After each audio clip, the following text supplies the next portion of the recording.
Ce serait dommage de s'en priver. Ce week-end, plus de 20 000 monuments et sites historiques sont ouverts au public pour les 38e journées du patrimoine. Et ce soir, nous avons choisi de vous faire découvrir la cité de Bruay-la-Buissière dans le Pas-de-Calais.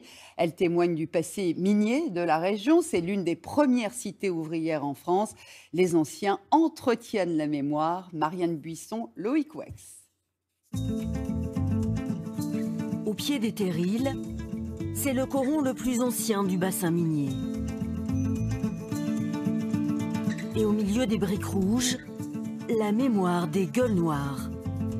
Ces mineurs qui ont fait la fierté du Pas-de-Calais ont vécu à la cité de Bruay-la-Buissière, aujourd'hui devenue une boîte à souvenirs. Jocelyne Perry est toujours partante pour partager les siens, cette rue-là et celle de son enfance. Toute ma jeunesse est là, au numéro 12, rue Marconi, avec mes sœurs, mes parents, forcément. Là où je jouais, où les hommes fumaient leurs cigarettes. Voilà, s'asseyaient là, comme ça fumaient leurs cigarettes. Et moi, je jouais aux osselets. Elle est petite fille de mineur. Sa famille s'est installée dans la cité en 1929. Là, c'était Monsieur Auchard qui avait son clairon. Alors, après l'apéritif, il sortait et c'était un petit coup de clairon. Une enfance heureuse qu'a partagée Roger Allais, C'était dans le jardin de ma grand-mère. l'ancien voisin de Jocelyne. Une fois, moi, je descendais la côte, je sais pas quel âge j'avais, puis je vois un mineur monter. Bah, il dit, tu dis pas bonjour à ton père? Je le regarde. Je ne l'avais pas reconnu tellement il était noir comme le charbon, quoi.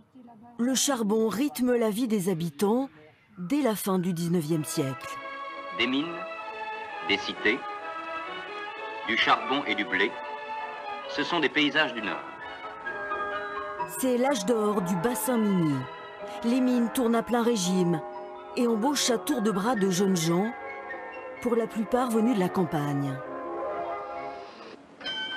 Pour les loger, eux et leurs familles, 42 maisons sont construites, à l'identique, louées à bas prix, avec un confort minimum. C'est vrai que 35-42 mètres carrés, c'est assez petit, mais en tout cas pour l'époque, c'est déjà une avancée sociale, puisque pour la première fois, en tout cas, on va proposer à des ouvriers un travail, et en même temps, on va leur proposer un logement. Et puis quelques espaces annexes, comme les jardins, qui vont permettre effectivement d'avoir un complément de salaire pour cultiver son jardin. La mine ferme en 1979. La cité va tomber à l'abandon et se vider de ses habitants. Aujourd'hui, après 10 ans de travaux, les façades ont retrouvé leur couleur.